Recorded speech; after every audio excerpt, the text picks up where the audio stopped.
हाँ भाई, क्या हाल है? तो this is a revision video on sale of a business. I'll make one on purchase of a business also, and then we'll do one merger जिसमें दोनों angles भी cover हो जाएंगे. तो सेल ऑफ अ बिज़नेस का basically मतलब होता है कि एक पार्टनरशिप कंसर्न या एक सोल ट्रेडर अपना बिजनेस बेच दे एक कंपनी को. यूजुअली यही क्वेश्चन आता है. वैसे तो कोई भी किसी का बिजनेस खरीद सकता है, बट हमारे सिलेबस में जो मेन है, it's sale of a business to a company. तो बेसिकली कंपनी बायर होती है और सेलर जो है वो सोल ट्रेडर भी हो सकता है या पार्टनरशिप भी हो सकती है. मैं भी आपको इस वीडियो में ये सिखा रहा हूँ कि वो सोल ट्रेडर जो अपना बिजनेस बेच रहा है या वो पार्टनरशिप जो अपना बिजनेस बेच रही है, वो अकाउंटिंग कैसे करेगी. मतलब we are doing accounting for seller, okay, not for the purchaser. Accounting for purchaser भी हम करेंगे, which is purchase of a business. तो उसमें हम कंपनी के पॉइंट ऑफ व्यू से बात करेंगे कि यार जब कंपनी बिजनेस खरीदेगी किसी का तो वो क्या करेगी, वो अपने एसेट्स गुडविल निकालेगी, क्या करेगी. लेकिन अभी हम बात कर रहे हैं कि जो बेचता है अपना बिजनेस वो क्या करता है. तो बेटा वो गुडविल नहीं निकालता. मिलती है उसको भी गुडविल के पैसे, उसको भी मिलते हैं जब वो बिजनेस बेचता है, बट वो उसको बोलता है gain on realisation. Goodwill is a purchaser's term, okay. जो परचेज करता है ना बिजनेस, वो बोलता है मैंने गुडविल के लिए पे किया. जो बिजनेस बेचता है वो बोलता है बस मुझे प्रॉफिट हुआ है, गेन ऑन रियलाइजेशन. उसमें आई नो उसमें गुडविल के पैसे होते हैं, मगर वो खुद ही निकल जाते हैं, वो आपको भी समझ आएगा. तो अस्यूम करते हैं जी एक पार्टनरशिप कंसर्न है, ठीक है, और उन्होंने अपना जो है वो बिजनेस सेल करना है किसी कंपनी को, ठीक है, ओके.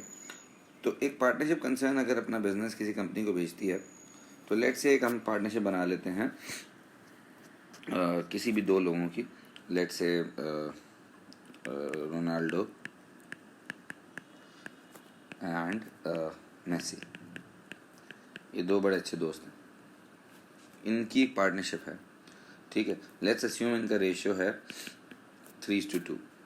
तो 3:2 रेशियो में इन्होंने अपनी बैलेंस शीट को बनाया हुआ है और प्रॉफिट्स इनके 3:2 में शेयर होते हैं, ठीक है. तो इनकी जो बैलेंस शीट है वो हमें ये बता रही है कि इनकी बैलेंस शीट पे देव गॉट नॉन करंट एसेट्स, ठीक है. तो जो नॉन करंट एसेट्स हैं इनकी बैलेंस शीट पे, let's say Dev got a machine, Dev got a van, okay. This is like 4,000, this is 6,000, ठीक है. मैं काम कर रहा हूँ, पूरी बैलेंस शीट बस बना रहा हूँ ताकि आपको वीडियो में ये पूरी बैलेंस शीट ना देखनी पड़े. तो अभी बस एकदम से बैलेंस शीट आ जाएगी, ठीक है. हाँ जी, तो ये आ गई बैलेंस शीट, ठीक है. मैं थोड़ा सा बताया था. नॉन करंट एसेट्स हैं 10,000 के, करंट एसेट्स 16,000 के हैं. फिर ये कैपिटल है, रोनाल्डो का 10,000 है, मेसी का 8,000 है, ठीक है. और ये करंट अकाउंट इसका क्रेडिट बैलेंस है, इसका डेबिट बैलेंस है. तो ये माइनस होता है, ये ऐड होता है, ये 19 बन जाता है. फिर नॉन करंट लाइबिलिटी एक लोन है 5,000 का, और ट्रेड पेबल्स इनके 2,000 के हैं करंट लाइबिलिटी. तो 26,000 इनका बैलेंसिंग फिगर है. हमें इनके लिए अभी एक सिचुएशन डिस्कस करते हैं कि इन्होंने अपना बिजनेस बेच दिया, ठीक है. तो जब कोई अपना बिजनेस बेच देता है तो उसकी एक डिटेल्स होती है ना कि भाई कितने का बिजनेस बेचा. तो जो कंपनी बिजनेस खरीदेगी ना, वो आपको एक देगी, उसको बोलते हैं परचेज कंसिडरेशन, ठीक है. अब ये परचेज कंसिडरेशन क्या होती है? परचेज कंसिडरेशन होती है कि भाई कितने में हमने अपना बिजनेस बेच दिया, ठीक है, या जो खरीद रहा है उसने कितने में बिजनेस खरीद लिया. हम अभी बेचने वाले की नज़र से देख रहे हैं, तो हम यही बोलेंगे कि हमने कितने में बिजनेस बेच दिया, ठीक है. अब ये परचेज कंसिडरेशन की या तो वो आपको वैल्यू दे देगा एक, जैसे अगर वो बोले purchase consideration is equals to $40,000. आप देखो एक बिजनेस जिसके टोटल एसेट्स 26,000 के हैं, उसमें लाइबिलिटीज़ भी हैं, उसके बावजूद एक बिजनेस उनको 40,000 देने के लिए तैयार है. मतलब भाई वो कुछ ना कुछ गुडविल के पैसे दे रहा होगा, मगर हमारे लिए वो गुडविल नहीं है. अब 40,000 की परचेज कंसिडरेशन है ना, examiner will tell you, he has to tell you कि what is it made up of. तो अगर वो बोले $5,000 बाय चेक, बाय चेक, ठीक है। कितने बच गए? 35,000 और बच गए। अगर वो बोले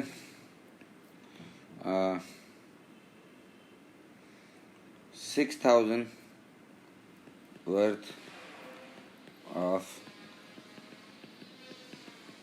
डिबेंचर्स, तो अब कितने रह गए? 34,000 रह गए, नहीं 29,000 रह गए। और वो अगर बोलते 20,000 शेयर्स ऑफ $1 ईच। अब आप एक चीज़ चेक करो, 5,000 बाय चेक, 6,000 बाय डिबेंचर्स और 20,000 के शेयर्स, ये मिला के तो बनता है सिर्फ 31,000, लेकिन उन्होंने परचेज कंसिडरेशन 40,000 दी है। अब इसमें देखो, आपने ये समझना कि जो चेक होता है और जो डिबेंचर्स होते हैं उनकी जो वैल्यू दी हुई होती है ना, वो वही होती है, मगर शेयर्स प्रीमियम पे भी इशू हो सकते हैं। अब 20,000 शेयर्स हैं ऑफ $1, जरूरी नहीं है कि ये हों भी $1 के। बेसिकली हमने ये देखना है कि 20,000 शेयर्स कितनी कंसिडरेशन को सेट करते हैं। तो अगर आप 40,000 में से, विच इज दिस 40,000, इसमें से अगर आप ये माइनस कर दो और ये माइनस कर दो तो कितना बचेगा? 29,000। अब $29,000 में 20,000 शेयर हमने उनको दे दिए, तो उसका वैसे बेसिकली मतलब होता है कि हमने एक शेयर उनको, अगर मैं कैलकुलेशन करूं तो वो 1.45 में दिया होगा, 29,000 डिवाइडेड बाई 20,000। अच्छा, एग्जामिनर ये भी आपको बताएगा कि शेयर अगर वो बोले इक्वली डिवाइडेड और डिबेंचर्स हमने लेट से PSR में डिवाइड कर दिया, उसने बताया हुआ होगा, या तो इसको PSR मतलब प्रॉफिट शेयरिंग रेशियो में डिवाइड कर दिया, किसी भी चीज़ को कर सकते हैं, ठीक है। अच्छा, एक लास्ट चीज़, एग्जामिनर आपको ये भी बताएगा कि कंपनी ने क्या क्या टेक ओवर किया। जरूरी नहीं है कि 40,000 में उन्होंने पूरा बिजनेस खरीद लिया। पहली बात देखो, वो पूरा बिजनेस इस केस में नहीं खरीद सकते क्योंकि वो बैंक अकाउंट नहीं खरीद सकते हमसे हमारा, बिकॉज वो हमें चेक दे रहे हैं। देखो, अगर कंपनी आपको चेक दे रही होगी ना, इसका मतलब है वो आपसे आपका बैंक अकाउंट नहीं खरीदेगी, क्योंकि आप अपने फिर वो कहाँ डालोगे वो चेक। तो ये एक कभी कभी ना एग्जामिनर भूल जाता है। बट जैसे अगर वो बोले all assets and liabilities taken over except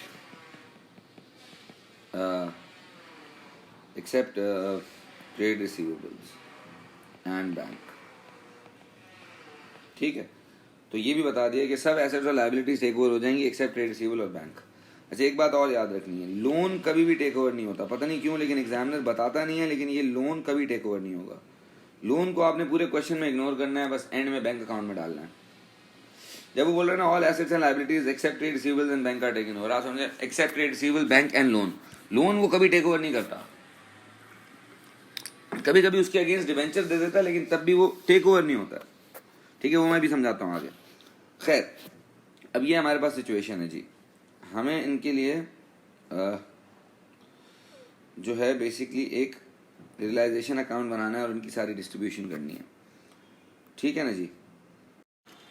चलें, तो मैंने थोड़ा सा ये बड़ा बना दिया यार, I should have not done this, I don't have writing space here, but let me see if I can do something here. अच्छा खैर, सो एक रियलाइजेशन अकाउंट बनेगा जो हम इधर बना लेते हैं। अब रियलाइजेशन अकाउंट में हम करते क्या हैं, देखें, जितने भी एसेट्स होते हैं ना, पहले तो उनको डेबिट साइड पे लिख देते हैं।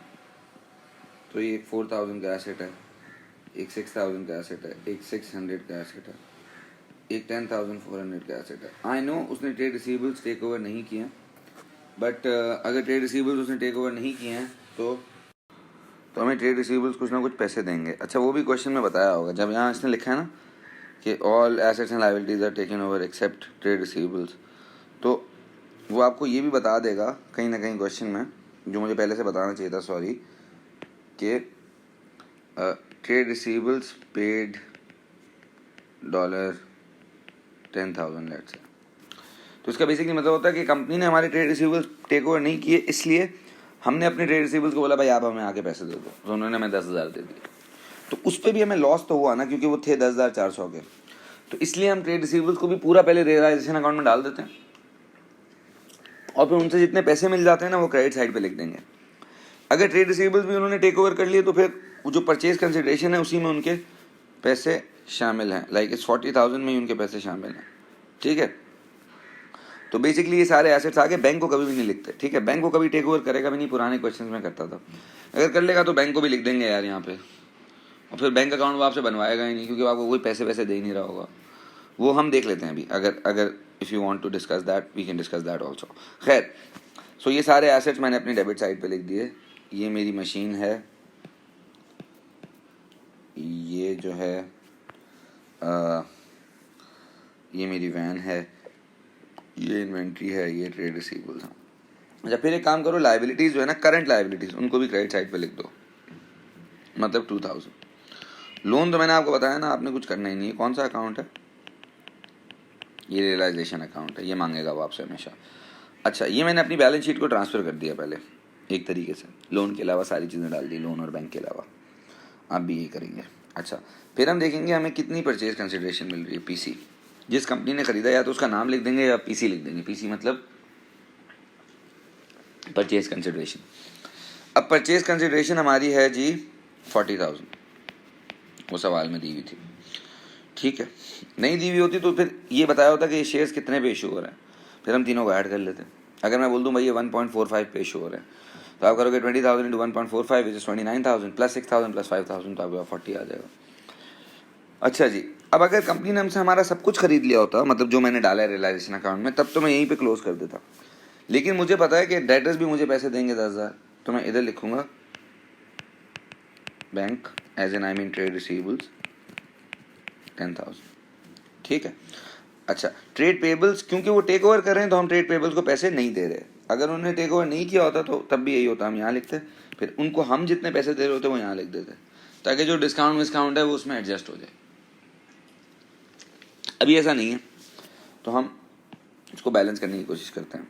तो ये टोटल बनता है भाई 52,000, ठीक है। और ये जो टोटल है ये है 10 और 11, है ना, 10 और 11 जस्ट 21। तो 52 माइनस 21 इज 31। अब 31,000 को हमने डिवाइड करना है 3:2 में, तो वो चला जाएगा in capital of Ronaldo and Messi. जो 31,000 है उसका जो भी स्प्लिट आता है इन द रेशियो ऑफ 3:2, उसको मैं बांट देता हूँ। तो 31,000 इंटू 3 डिवाइड बाई 5 इज 18,600, और दूसरा होगा 12,400, ये इसका गेन है। अच्छा, अगर वो बोलता कि पार्टनर ने वैन खरीद ली है और कंपनी ने नहीं खरीदी है, या डेटर्स पार्टनर ने खरीद लिए होते, तो हम यहाँ पे फिर बैंक की जगह कैपिटल लिख देते उसका। या अगर वैन उसने खरीद ली होती थी तो वैन यहाँ तो आती, लेकिन फिर उसका जो भी क्रेडिट होता वो कैपिटल में चला जाता, ठीक है, डेबिट होता, सॉरी। ओके, अब हमें जब ये बना लिया तो अब हम इनका एक कैपिटल अकाउंट बना सकते। तो कैपिटल अकाउंट बनाने के लिए, because there are two partners Ronaldo Messi, तो हम पहले तो इनका ब्रॉड डाउन लिख देंगे। अब आपको याद हो अगर, तो ये 10,000 था, ये 8,000 था, ये हमारा कैपिटल अकाउंट है। फिर हम इनके करंट अकाउंट्स लिखेंगे हमेशा। अब रोनाल्डो बॉय का पॉजिटिव था 3,000 और मेसी का नेगेटिव था 2,000, तो ये इधर आ गया। फिर इनको गेन हुआ है रियलाइजेशन पे, जो 18,600 और 12,400 का होगा। अच्छा, अब बेसिकली हमें परचेज कंसिडरेशन में क्या मिला था? जो 40,000 की परचेज कंसिडरेशन थी उसमें कुछ पैसे तो बैंक में जा रहे थे, आई थिंक 5,000 बैंक में जा रहे थे, 6,000 के डिवेंचर्स थे और 29,000 के शेयर्स होंगे। तो जो बैंक में पैसे जा रहे हैं ना, ये वाले इनको तो हमने बैंक में डालना है, एंड में एक बैंक अकाउंट बनाना होगा। लेकिन जो पैसे कैपिटल में जा रहे हैं, जो मतलब शेयर्स और डिवेंचर्स में जा रहे हैं, उनको हमें डिस्ट्रीब्यूट करना होगा डेबिट साइड। तो शेयर्स और डिवेंचर्स को हमने डिस्ट्रीब्यूट करना है। शेयर्स उसने बोला इक्वली बांट दो, तो 14,500 और 14,500 होगा।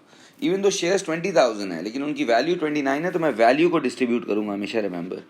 डिवेंचर्स 6,000 के थे, उनको हमें प्रॉफिट शेयरिंग रेशियो में बांटना है, विच इज 3:2, तो वो हो जाएगा 3,600 और 2400।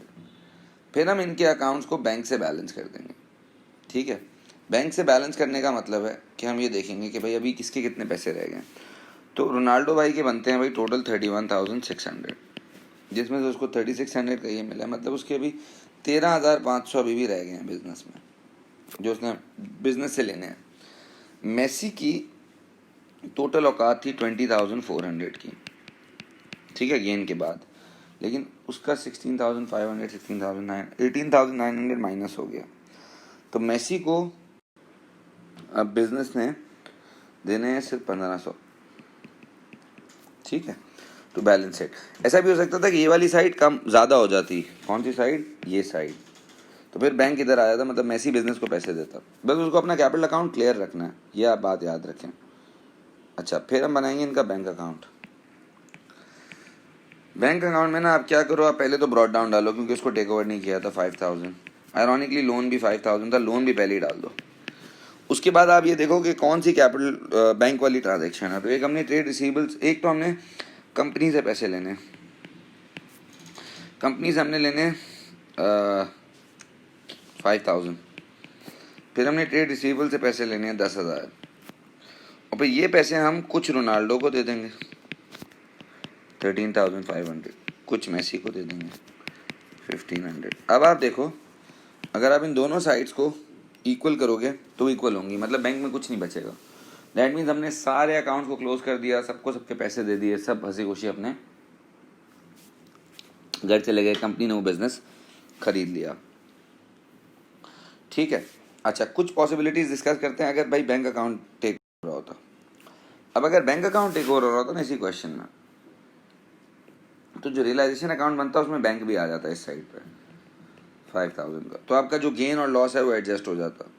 लेकिन फिर जब आप कैपिटल अकाउंट बनाते हैं ना, तो उसमें गारंटेड वो क्वेश्चन में ये नहीं बोलता कि दे रिसीव 5,000 बाय चेक, या वो बोलता 5,000 बाय कैश, और फिर वो कैश का भी आपको बता देता कि कैसे इक्वल करना है कैश को, सही है। और फिर जब आप उनका कैपिटल अकाउंट बनाते हैं ना, तो वो कैपिटल अकाउंट खुद ही बैलेंस हो जाता है। मतलब अभी तो हमने कैपिटल अकाउंट को बैंक से बैलेंस किया था, उस केस में हम कैपिटल अकाउंट को किसी ऐसी चीज से बैलेंस करते हैं जो एक बैलेंसिंग फिगर हो, ठीक है। जैसे for example, let's do an example for that, another example, okay. Let's say एक कंपनी है, ठीक है, उसके पास नॉन करंट एसेट्स हैं 60,000 के, और उसके बाद करंट एसेट्स में इन्वेंट्री, रिसीवेबल और बैंक है, और ये लेट्स से 4, 6 और 10 है। तो ये टोटल आ जाता है 20,000। तो this is total is 80। Let's say इसमें कैपिटल ऑफ ए बी है 50,000 एंड 25,000। लेट्स अस्यूम उनके पास करंट अकाउंट नहीं है, बिकॉज मैं मेन उस पर फोकस कर रहा हूँ, बैंक टेक ओवर पे, सही है। फिर लेट्स से करंट लायबिलिटी इनके पास ट्रेड पेबल्स हैं, और वो हैं 5,000 की। अच्छा, इस तरह की क्वेश्चन में जब बैंक अकाउंट टेक ओवर होगा ना, कभी भी लोन नहीं होगा, क्योंकि फिर आप लोन को कैसे पे करोगे, या होगा तो लोन भी टेक ओवर हो जाएगा, लेकिन नहीं होगा ऐसा, ठीक है। तो लोन नहीं होगा, क्योंकि लोन को हम बैंक से ही पे करते हैं, तो इस वजह से लोन नहीं होगा। अच्छा, अब देखें, लेट्स से दिस इज 80,000। अब अगर वो बोले भाई आपकी परचेज कंसिडरेशन थी इस बिजनेस की 100,000, ना जो वो परचेज कंसिडरेशन देगा ना, तो वो आपको बताएगा कि परचेज कंसिडरेशन में क्या क्या है। तो लेट्स से इसने बोला यार 10,000 का तो कैश था, 20,000 के डिबेंचर्स थे, कितने हो गए टोटल? 30 हो गए, और $50,000 1 शेयर्स थे। इसका मतलब है वो हैं 70 के, ठीक है ना, जैसे अभी पिछले में किया। अब वो क्या करेगा, जब बैंक अकाउंट टेक ओवर हो रहा होगा, अगर वो बोले all assets and liabilities are taken over, तो बैंक अकाउंट भी टेक ओवर हो रहा है, तो तब इन तीनों में से किसी भी एक चीज का वो आपको ये नहीं बताएगा कि उसको बांटना कैसे। जैसे वो आपको कैश का बता दिया भाई आपको इक्वली बांटना, इसका भी उसने बता दिया आपने इक्वली बांटना है, इसका वो आपको नहीं बताएगा। Let's say profit sharing ratio भी दिया हुआ है 3:2, लेकिन he will not tell you कि कैसे बांटना है उसको। तो उसको हम बैलेंसिंग फिगर में जब बांटेंगे ना, तो वो सब इक्वल हो जाएगा। तो हमें बैंक अकाउंट बनाना नहीं पड़ेगा। पहले रिमेंबर हम बैंक से एंड में बैलेंस करते थे कैपिटल को। जब ऐसा केस होगा ना, तो जिस चीज का डिवीजन नहीं दिया हुआ आप उससे बैलेंस कर दो। I will tell you what I am talking about. Let's say अगर हम इनका एक रियलाइजेशन अकाउंट बनाएं पहले, तो उसमें हम क्या करेंगे जी, उसमें हम पहले तो इनके एसेट्स लिख देंगे डेबिट साइड पे 60,000, और ये मैं सारे करंट एसेट्स को लिख देता हूँ एक साथ 20,000, ठीक है, क्योंकि बैंक को भी लिखना है। फिर हम इधर करंट लाइबिलिटीज़ लिख देते हैं 5000 की। फिर हम यहाँ लिख देते हैं पीसी 100,000। अब जाहिर है जब उन्होंने बैंक टेक ओवर कर लिया ना तो हमारे डेटर क्रेडिटर सब टेक ओवर कर लेंगे, क्योंकि हमारे पास बैंक अकाउंट ही नहीं है पैसे लेने के लिए। तो ये 105 है, ये 80 है, तो 25,000 का इनको प्रॉफिट हो रहा है। उस 25,000 को अगर मैं 3:2 में बांट दूँ, 25,000 इंटू 3/5, तो ये बनता है 15,000 और 10,000। ये ए को मिल जाएगा, ये बी को मिल जाएगा। उसके बाद हम क्या करेंगे, हम इनका कैपिटल अकाउंट बना लेंगे। जब हम इनका कैपिटल अकाउंट बनाएंगे, उसमें ए भी होगा, बी भी होगा, ए भी होगा, बी भी होगा, कैपिटल अकाउंट बनेगा। पहले बी डी आ जाएगा, करंट होते तो करंट भी आ जाते, 50,000 और 25,000।